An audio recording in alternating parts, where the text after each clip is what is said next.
The briefing room was dimly lit, the air thick with anticipation. I sat at the head of the table, flanked by my team, the finest soldiers I've ever had the honor to command. Sergeant First Class Ramirez, our team's sniper, was to my right, his eyes sharp and focused. Staff Sergeant Lee, our communications specialist, was checking his gear, ensuring every piece was operational. Corporal James "Doc" Henley, the medic who'd stepped up in ways I couldn't have imagined, was quietly reviewing medical protocols. Corporal Davis, our breacher and explosives expert, was absent-mindedly flipping a coin, a habit he fell back on whenever deep in thought. The room's sole illumination came from the projector, casting the mission parameters in relief against the wall.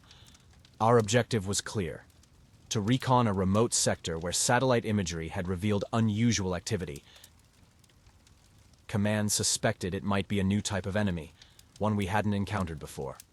Engagement was to be avoided unless absolutely necessary. The emphasis was on gathering intel and returning undetected. As the briefing concluded, I reiterated the importance of stealth. We go in silent, we come out silent, eyes sharp, fingers light on the triggers. We're not here to start a war. We're here to prevent one. Nods of agreement met my words, a silent testament to the trust and understanding that bound us together. Suddenly, the base's alarms blared, a jarring cacophony that sent a surge of adrenaline through my veins. We were under attack. The nature of the threat was unknown. The base had never been compromised before.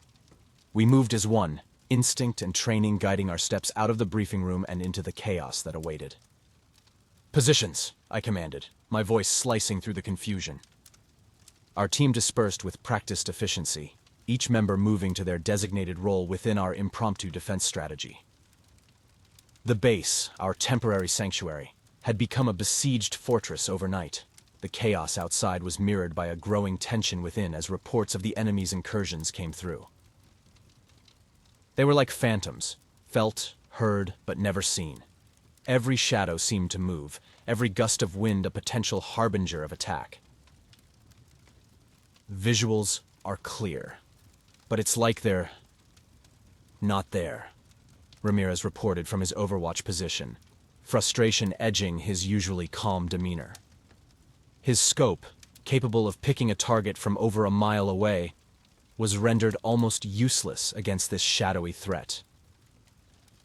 Lee worked feverishly at the communications array, attempting to pierce the electronic veil that had descended over the base. "Comms are up, but external signals are being jammed. It's sophisticated, beyond anything we've encountered," he said, his voice betraying a hint of admiration for the enemy's capabilities. Henley, meanwhile, had set up a makeshift triage station, attending to the wounded with a grim determination. Davis and I fortified our central position, laying down a web of mines and tripwires. "If they want to come at us, let's give them a warm welcome," Davis muttered, his hands steady as he armed an explosive. The base's defense systems finally roared to life, a symphony of gunfire and artillery that lit up the night. Yet for every shadow that fell, it seemed as though two more took its place. The enemy was relentless, a tide of darkness that threatened to overwhelm us. In a lull between assaults, our team regrouped, taking stock of our dwindling ammunition and the increasing number of breaches in the base's perimeter. "We need to push them back, make them think twice," I stated, formulating a plan that would take us into the heart of the chaos.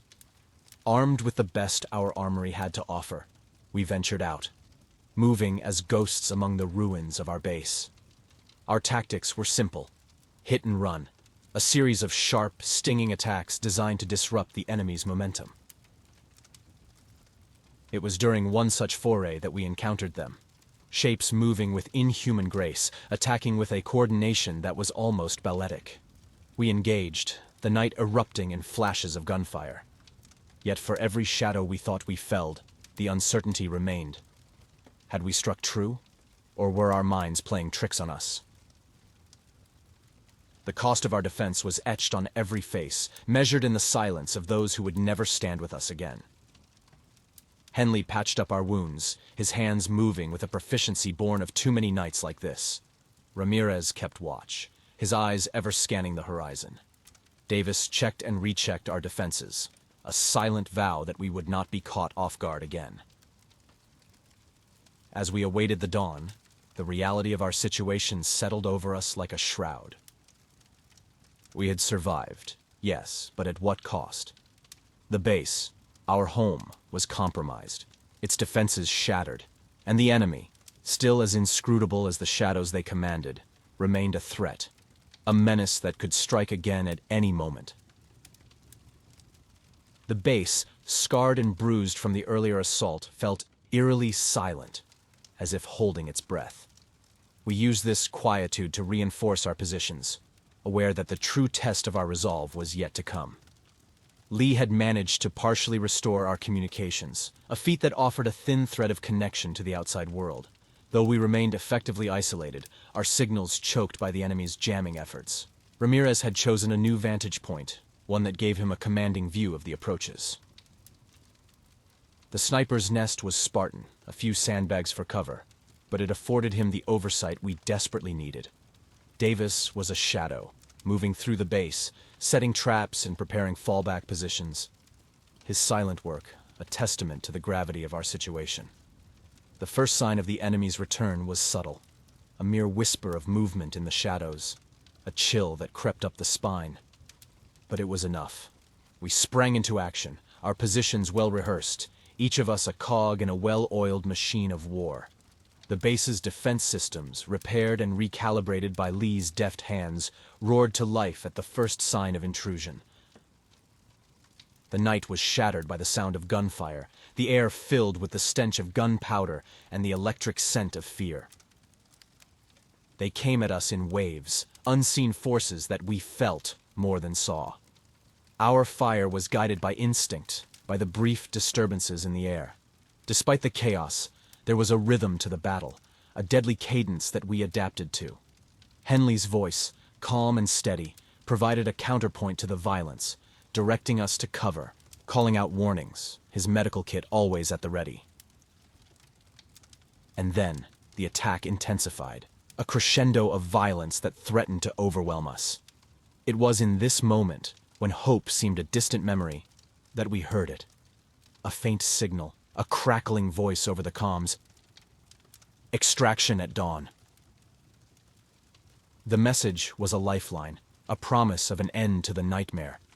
But dawn was hours away, and the enemy was relentless.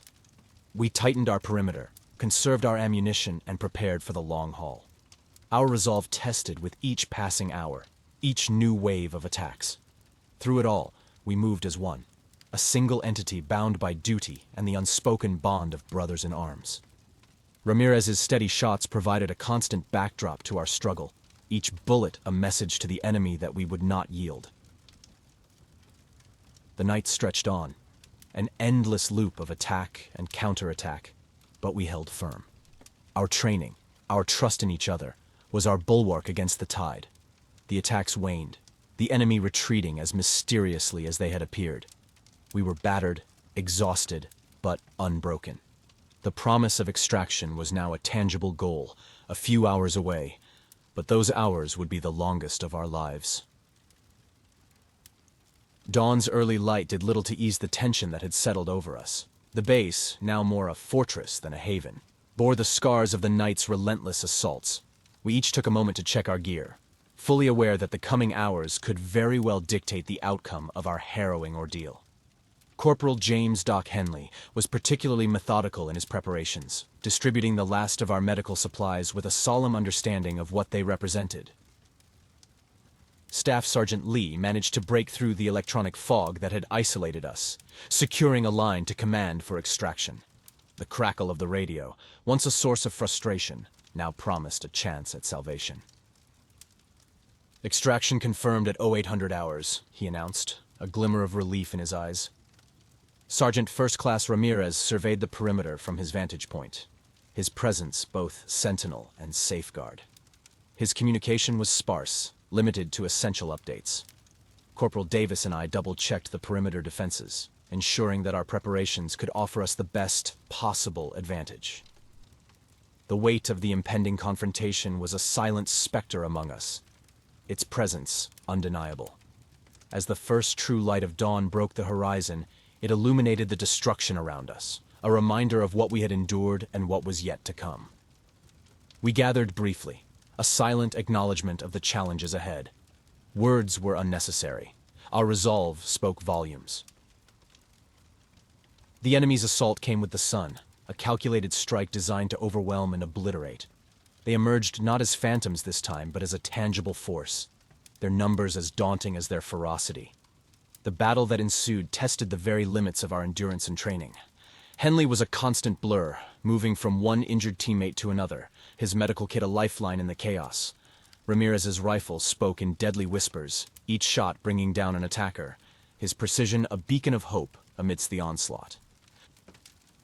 Despite the fury of the attack, there was a sense of unity among us, a cohesive strength that had been forged in the crucible of shared adversity.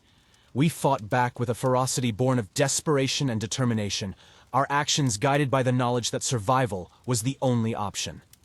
And then, as suddenly as it had begun, the assault waned. As we awaited our extraction, the base around us felt both tomb and temple. Henley tended to our injuries with quiet efficiency, his role as medic never more critical. As Lee attempted to re-establish communications, his efforts were met with static, our isolation complete. "It's no use," he reported, frustration lining his brow. "We're on our own." The realization that we were cut off, both physically and electronically, deepened the sense of urgency. We gathered what supplies we could from the wreckage, the scorched earth beneath our feet a stark reminder of our vulnerability. Ramirez sounded grim. "Movement on the northwest perimeter. It's only a matter of time before they make their move." His words hung in the air, a prelude to the inevitable confrontation. We set up a defensive perimeter, our backs to the ruins of the base, facing outwards towards the unseen threat. The weight was excruciating, the tension a tangible presence among us. We were soldiers, trained for combat, but the uncertainty of facing an enemy that defied conventional warfare weighed heavily on us. And then, as the sun climbed higher, casting long shadows over the desolate landscape, they came. Not as a trickle, but as a flood, the enemy pouring out from the ruins and the wilderness beyond. But this time, they were not unseen. They emerged from the shadows, their forms clearer than ever before, a horrid amalgamation of man and something other, something that should not exist. The battle was fierce, our resolve tested as never before. We fought back with everything we had, but with each fallen enemy, it seemed two more took its place. Our ammunition dwindled, our energy flagged, and yet we stood firm, a bastion of humanity in the midst of madness. A new sound began to cut through the din of battle, the roar of engines. Over the horizon, a helicopter emerged, a speck against the vast sky, growing larger with each passing second. Hope flared within us, a beacon in the darkness. But as the helicopter approached, the reality of our situation became painfully clear.